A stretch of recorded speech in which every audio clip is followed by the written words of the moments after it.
This is the Work Smart Hypnosis podcast session number 53, Sheila Granger and Pioneering Success. Welcome to the Work Smart Hypnosis podcast with Jason Linett, your professional resource for hypnosis training and outstanding business success. Here's your host, Jason Linett. Hello and welcome back. It's Jason Linett here with an action-packed session here today with a familiar name, Sheila Granger, who you likely already know from the virtual Gastric Band program. Definitely one of the biggest weight loss hypnotic phenomenons out there, if indeed the only one really out there. It's a fabulous program in which you work with the client's subconscious mind to help your client rapidly get conditioned to being satisfied with a more appropriate portion of food. Now, what's interesting inside of this recording you're about to listen to with Sheila is that we really don't spend too much time talking about virtual gastric band, which you can learn more about over at her website, SheilaGranger.com, or even on my training page, learnvirtualgastricband.com. Now, what's interesting again inside of this program is that we talk a little bit more about Sheila's origin story, how she got involved in hypnosis, where she's taken it, and some of the fascinating directions it's now taking her as well. So let's jump right in. This is the Work Smart Hypnosis podcast, session number 53, Sheila Granger and Pioneering Success. So I've been in hypnosis, Jason, for around about 7 years now. And my background, I worked for the government and I was a fraud investigator. So my job was to knock on people's doors with allegations that they were fiddling their social security benefits. And my job was to get the government's money back, prosecute these people, take them to court. And you'd think it was quite a negative job, really, but I actually quite enjoyed it from the point of view of I probably didn't realise in some way that I was using hypnosis. You know, I view hypnosis in a way, it's high-level communication skills. And, you know, I was building rapport with these people. And although I was going to prosecute them, I always used to leave their house and they used to say, "Oh, thanks ever so much, love, for coming to see me." So I've done them a favour. And I never really intended to do anything else. I did that job for 22 years. And then I happened to see a hypnosis training course. And I was a bit of a librarian at the time. I like to gather information. And I'd always had that interest in, well, how do we think? You know, how does the human mind work? So I thought, what the heck, I'll go on this hypnotherapy training course. And I never intended to start a business. To be honest with you, Jason, I don't quite know how I've ended up. But I went on this course, and at the time I thought, well, this is quite good, this stuff. And if I saw a couple of people a week and charged them, $100 a session, then, that's, a nice little bit of extra income on top of my normal job, on top of the day job. Started seeing some people from home after I qualified, and then I noticed the difference you can make to somebody's life. And that drive then took over to do more of it. So in a short space of time, I've been working with a chiropractor and his wife and their children doing private sessions. And they happened to give me the opportunity to work out of their office. And for a year, I balanced doing the day job and doing the hypnosis as well. And I got to the point where there wasn't enough hours in the day. I was never really getting a break. I was either doing hypnosis or I was doing the day job. And I'd matched my income or doubled my income month on month for 12 months. And I used to turn up at the day job and people used to say, "What are you doing here?" Because by this point, I'd got press articles about the work that I'd been doing. I regularly used to go and talk on the radio. And so eventually I thought, go with your passion, go with what you want to do. So I eventually gave up the day job and launched it as a full-time business. I think that's a really interesting story for people to hear, just for the reason that I think that's probably one of the bigger fears of someone who is looking at making that transition. And I love that approach that you mentioned of you let it gradually take over. You let it get to a point where it just didn't make sense anymore to stay in the old job. No, I mean, I was in a position as well, I didn't have a husband at home. I'd gone through a divorce. So there was my daughter to look after, a mortgage to pay. So I think a lot of people, we have that fear that, well, what if I can't make the money? What if I don't get any clients? And that fear keeps people almost rooted to the spot as well. So if we almost take a sensible approach to it, that this is going to take a while. We all want to, have all those clients walking through the door immediately. But as you and I know, Jason, building a business takes a while to people to get to know you, to, scattering the seeds in your local community. So that client base starts to build up and the word of mouth stuff starts to build up. But then once you see the income coming in, and I've always taken the view from the very beginning that really almost 20% of what you earn should be going back into your business to make it bigger and better. Yeah, absolutely. Yeah, it's that path of growing. It's that challenge that some people would have, perhaps, of, looking at, I'm out there, you're out there too, talking about the benefits of email marketing, and to look at a service and see perhaps some sort of monthly rate attached to it. The thought at first would be, I can't afford to do that. And you and I perhaps would be agreeing that we can't afford not to do that. So you were looking at the hypnosis training originally just from that curiosity, and then it kind of took over from there. What was the next step for you? I'm very much almost a bit of I like to see the evidence of something. And I think sometimes, even when we're working with clients, we've brought about the change in them, and we think, well, have we brought about a change? Is that real? Has it really happened? And so almost we don't believe in ourselves enough. But so I like to see the evidence of something. So then, really, I almost launched straight into a lot of my clients were weight loss. And the system that I'd been trained in was a little bit hit and miss. It worked for some people, not for others. And then I came upon this gastric band protocol and thought, well, I wonder if I can make that work. And really sort of it all launched from there, from doing some initial research and being brave or stupid enough to invite the local press along to independently verifying the results that I had. And that really started launching things and bringing the clients through the door, that initial press exposure. And then also pushing for, well, what further evidence can I get with this? Let's see some clinical trials on it. So it was really, I suppose, it's pushing the boundaries all the time and what can we do as a profession to build credibility in that profession. Absolutely. And the journey of getting virtual gastric band from original idea to sort of international sensation now, what was that arc like for you?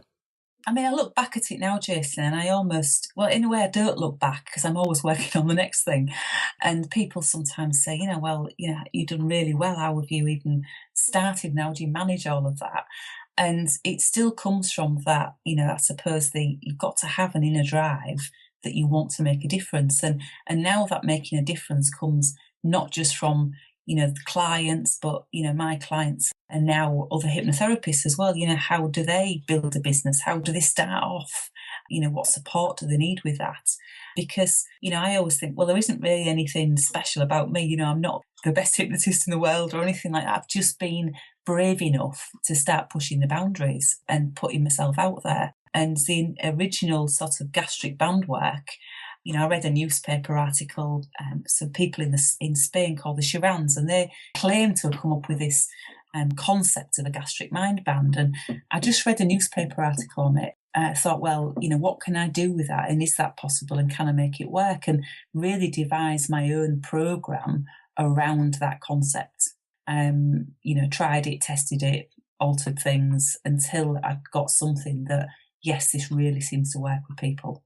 Well, I think there's an interesting thing to point out here, which I'll tell the story briefly. I had a student in a previous class that it was a funny experience because there were people in this course who were kind of getting annoyed with this man, that he was, and the phrasing was, but he's still getting trained. He shouldn't be out there doing all these things because he was interacting with friends and people he'd run into in bookstores. And it'd be, oh, you have a fear. Let's do something for that. Oh, you smoke. Do you want to change that? And he'd just jump right into that change process.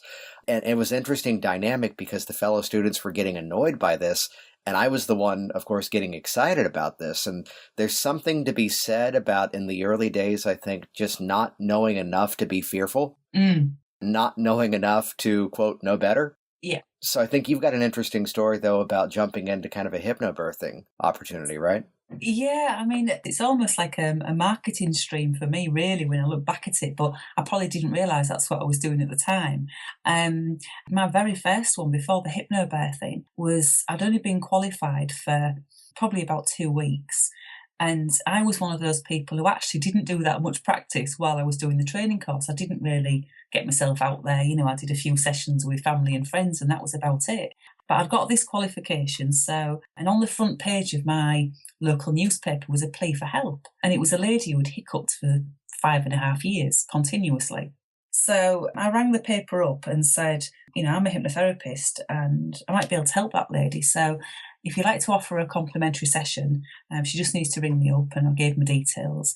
And the next day the paper rang me back and they said, this lady, we want to bring her to you and we want to film the session for our website. No pressure there then. So this lady came. She was one of these clients who actually you couldn't get very much out of. So when we look at language patterns or what resources somebody has to fix themselves, she really didn't give me that much information. And I remember sitting in the session and I'm counting from 1 to 10 on my induction, thinking, I hope there is an angel in this room that's going to tell me what to say to this lady, because I can't remember hiccuping in my training course. Anyway, the lady did stop hiccuping during the session. And then the following day, the newspaper wrote a full-page article about how I'd stopped this lady hiccuping. And of course, then the phone rings off the hook because potential clients have self-identified themselves as having a problem. And if you can help that lady with this, I'm sure you can help me do da-di-da-di-da. And going back to that point that you made about, sometimes we think, we've got to be qualified or, we've got to have certain things in place. Well, I think it's similar to I'd call it the certificate junkie, being the mindset of, as soon as I have this piece of paper, I can do this. As soon as I have this, I can do that, as opposed to kind of trusting where they are and just jumping in. Yeah, we're always sort of looking for permission, in effect. That's what we're doing, isn't it? We're looking for permission by having that certificate or having that piece of paper that, yes, I can do this. And it's interesting because I had a conversation with, I'm involved at the moment in writing a book. And it's a book called Go the Hull Way.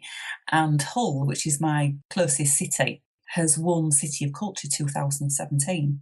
So what I'm doing for that is I'm writing a book that'll go with that. And I'm interviewing all the successful, inspirational people that have come out of the city. What are their habits, routines? How do they think? And there's sections on politicians, business leaders, sports personalities. So I'm interviewing all these people, we're videoing it, there'll be a website for it. And at the back of it, I'll be putting, what are the strategies that the average day man in the street can use to improve their life? What is it that these people are doing? One of the guys I interviewed, he runs an entrepreneur circle type of thing where they help entrepreneurs of tomorrow.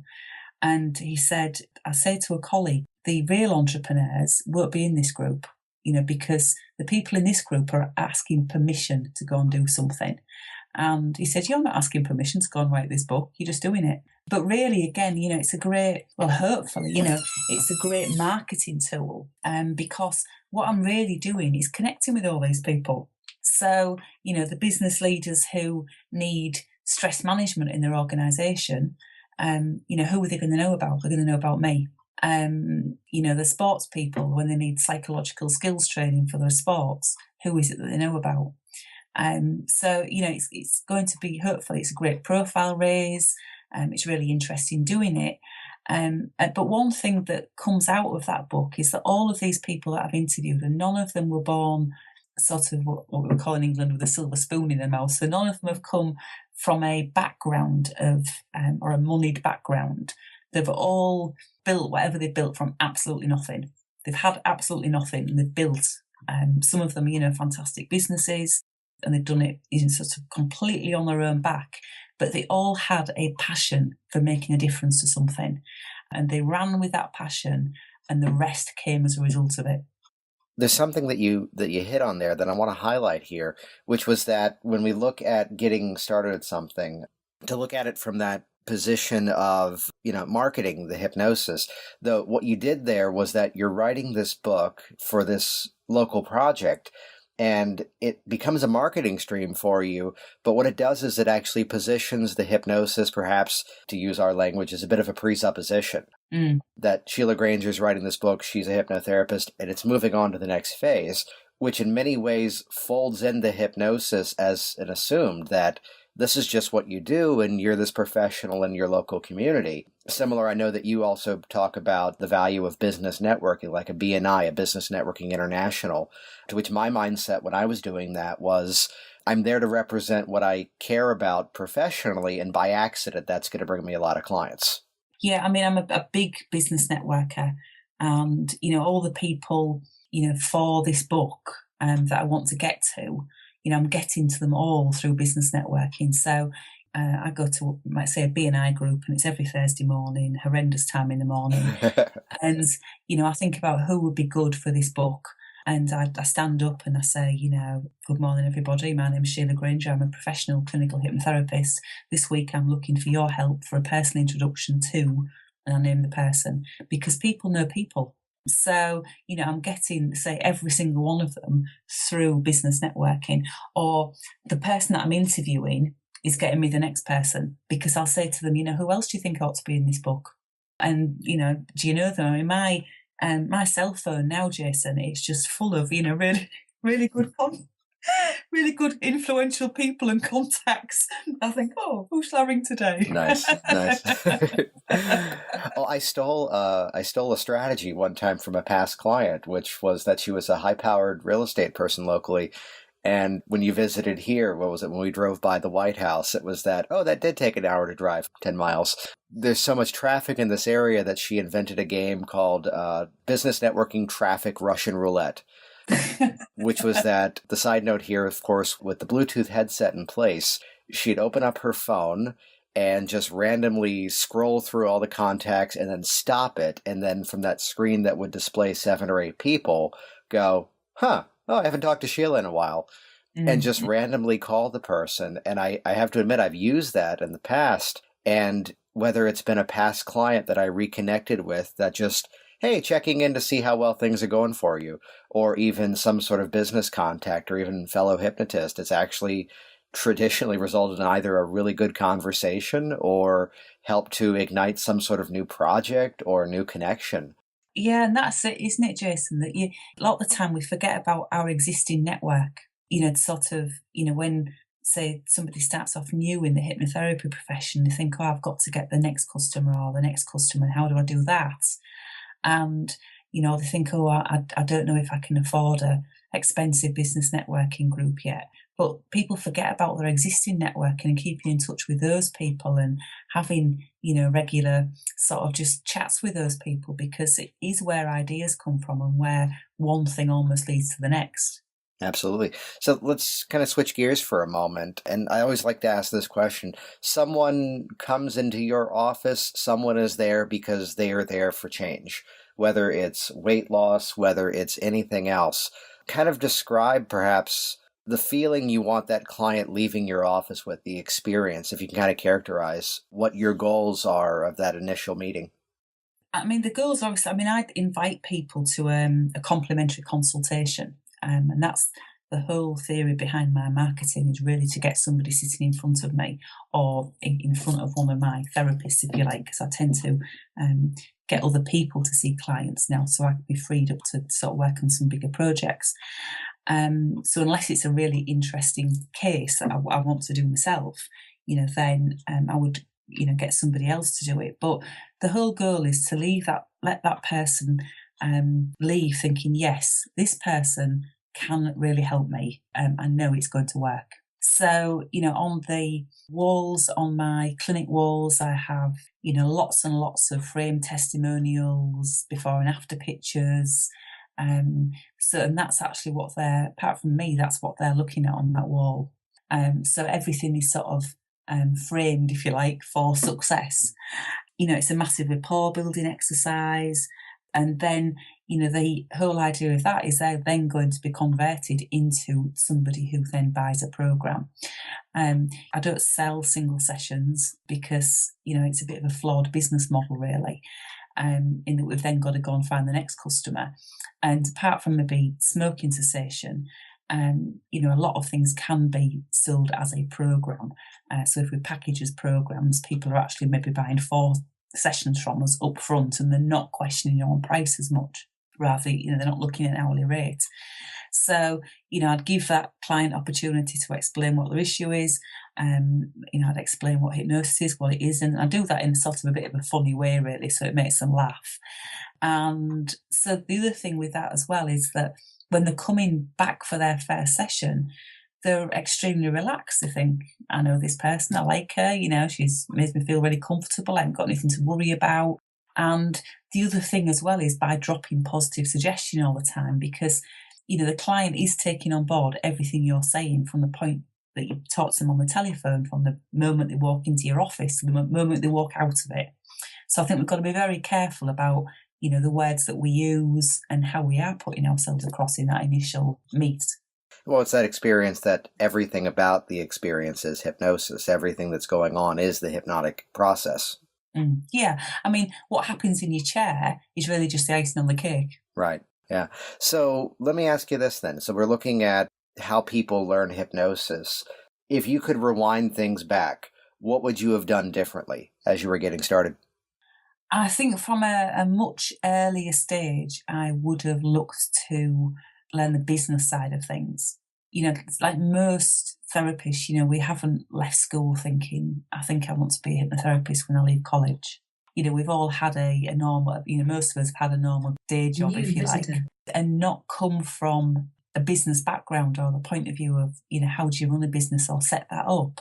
And a lot of hypnotherapy training courses that people go on don't teach them anything. They teach you a skill set of how to help people. And without having any business knowledge, then, people struggle, if you like, to how do you get the work in through your door? And it's sad because the passion that somebody has for helping people slowly starts to diminish because they think there's not a big enough market, there's too many other people out there doing it. And it really isn't a case of that, because I always think if you look at the list of things that hypnotherapy can help with, how can you possibly run out of clients or areas to work in? My biggest issue is I actually see too many opportunities. So I reach that overwhelm point because I think, I could do that. No, yes, we could go to that area. So, there's a huge number of solutions that we can offer almost every man on the street.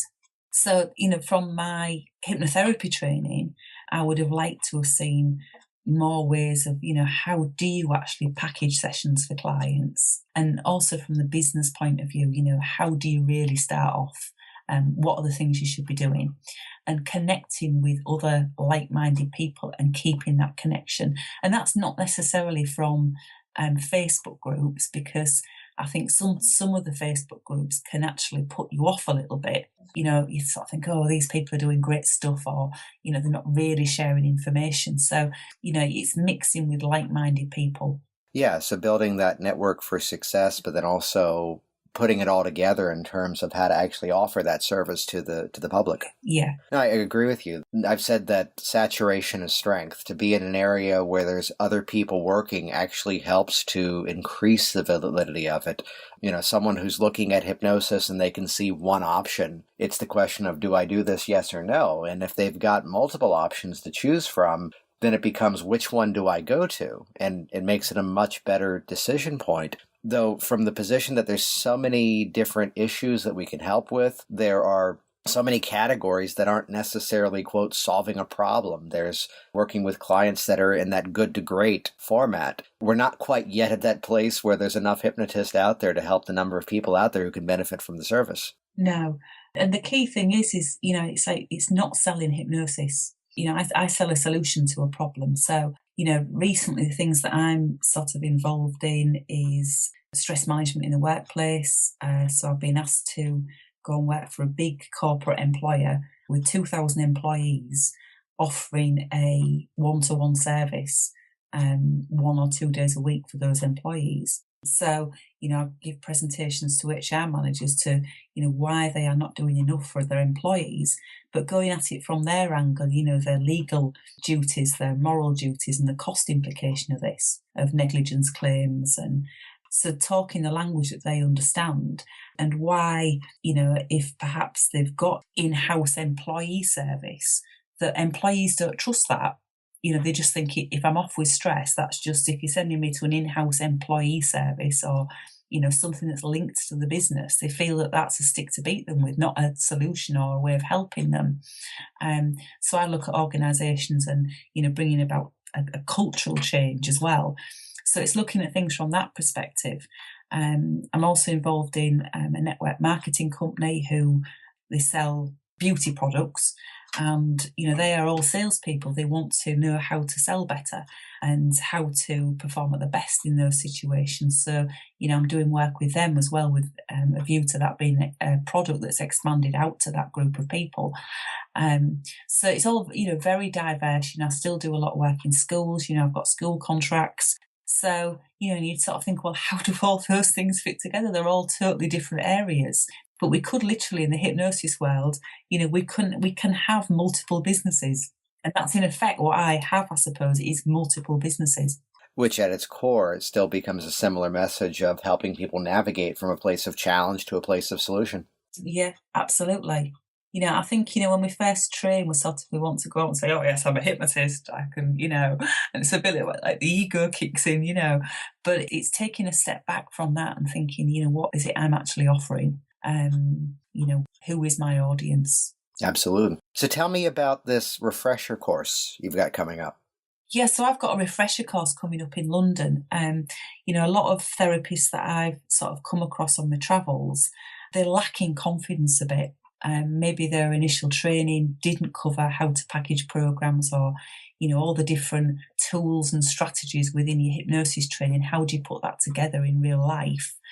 Because, of course, if we don't come across as confident to that client, then they're not going to buy your service, because they're going to feel that. And no matter how much we try to hide that we've not got the confidence, it will show through. So, I want to make sure people have got the right training, they're confident how you put all those tools and strategies together. So I'm actually offering a refresher training in London at the end of this month, at the end of November. But it's actually something that people can take part in, wherever they are in the world, because it's going to be a live streamed event. It's really, again, coming from that angle of making sure that people have got the right skills, the right strategies, and they know how to put that together and market it as well. Excellent. And we'll do a redirect link for that to make it easy on folks. Just head over to worksmarthypnosis.com/refresher. And that will give you the information for that upcoming course. So let me ask you this. Someone is brand new to hypnosis, and I love the aspect of the origin story here that, and it's something that I think many of the hypnosis organizations should perhaps take note of, that here you were someone who was coming into a training just out of curiosity. You weren't coming in necessarily with any original career goals. You were just coming in from a place of, I want to learn more about this. What advice, what guidance would you give to someone who is brand new at this? I think, we're all unique and individual, and, everybody comes into it for a different reason. A lot of people are because they've had a positive change themselves, or they've seen somebody else experience a positive change, or it could just be somebody like myself who's almost fallen upon it, and that curiosity has grown.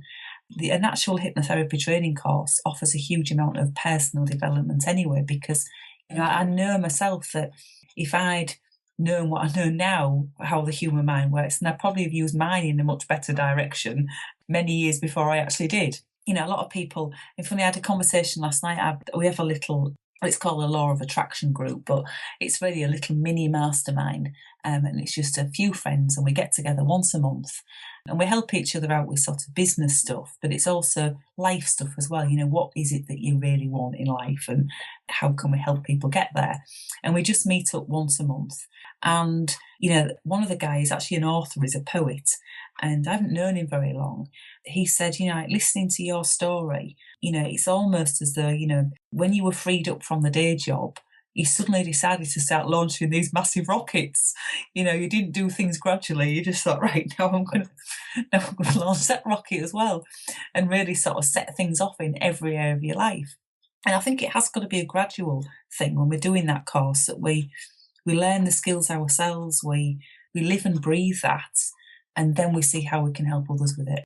Yeah, it's that position that, it's one of my challenges, that I can't necessarily teach one aspect of what I did in hypnosis, the way that I did it, because I kind of did the opposite for a while, which was I had done many years of preparation and many years of planning. And then it became the moment of pull off the Band-Aid, I'm jumping in. I'm signing the scary lease and I better make this work. But from that position of that gradual sort of transition, that fade from one end to the other, that, we have that ability to perhaps open up some sort of temporary office. And, we're not necessarily lying, but we could simply say, well, my schedule is full, but I could see you on Saturday. Yeah. Yeah. Yeah. Absolutely. I mean, and it's things like, you can, change your cell phone answering machine every day, and say today is, Thursday the whatever. And, I'm currently in client sessions until 5 p.m. Your call is important to me. So please leave your contacts and I will call you back as soon as possible. So the message that you put out is that you're busy. Yes. But you might actually be busy in your day job, but people don't know that. Thanks for listening to the Work Smart Hypnosis podcast at WorkSmartHypnosis.com. Hey, it's Jason here, and I want to thank you so much for joining me with this outstanding session that we just had with Sheila Granger. And at this point, I'd ask you a very straightforward question. Are you getting the results with your weight loss hypnotic clients that you'd like to be getting? Not just the results inside of the actual session, but also are you seeing enough clients for this life-changing issue? And if not, I'd encourage you to head over to learnvirtualgastricband.com. This is the training page for the protocol that you've just heard Sheila and I chat about. It's an international weight loss hypnotic sensation. This has been featured on the news, on TV, and all over. And it's a fabulous program that I have found clients ask for by name. And on top of that, you're going to learn a systematic method to begin to help your clients to release their unwanted pounds.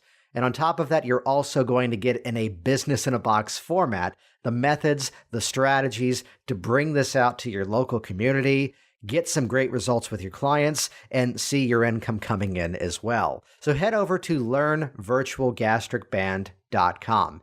It's an interesting delivery. You're going to get instant on-demand access to the digital replays of an interactive training that I did a few months back, plus a lot of really cool resources and benefits along the way as well. LearnVirtualGastricBand.com. Look forward to hearing of your success very soon. Hey, it's Jason here, and I want you to be the first to find out as we upload new content here online. So do this right now. Click subscribe right next to this video, and you will be the first to find out as I share further resources, further downloads, and other really cool things to come your way. See you soon.